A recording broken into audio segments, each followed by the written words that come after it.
Samedi 8 avril, Samuel Le Bihan accordait une interview à Libération. Le comédien a notamment raconté une anecdote pour le moins gênante sur les funérailles de son beau-père, lors desquelles il est parti dans un incontrôlable fou rire. Mardi dernier, les fans d'Alex Hugo ont eu le plaisir de retrouver la série phare de France 2, 3 mois après le dernier épisode. Samuel Le Bihan était de retour à l'antenne pour de nouvelles aventures de son policier montagnard, accompagné pour l'occasion de Lionel Astier. Un tournage dans les montagnes de Briançon qui n'a visiblement pas été de tout repos pour les équipes, CIST très dur.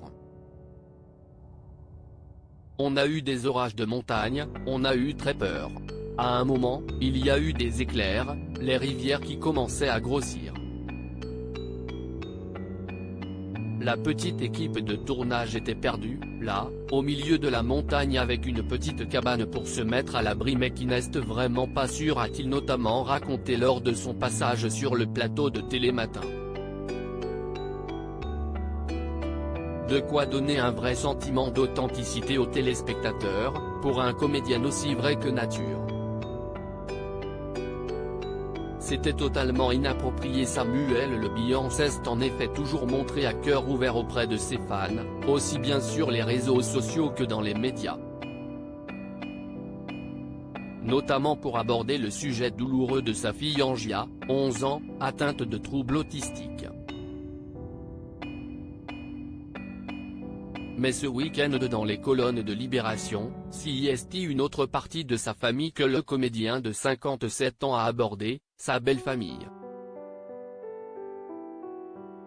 Alors qu'il répondait à une question sur la musique qu'il souhaiterait être diffusée à son enterrement, il s'est souvenu des funérailles de son beau-père, le papa de sa compagne Stéphania Christiane. Quand mon beau-père est mort, l'employé des pompes funèbres a annoncé d'un ton très solennel que nous allions nous recueillir autour de ses musiques préférées pour un dernier au revoir.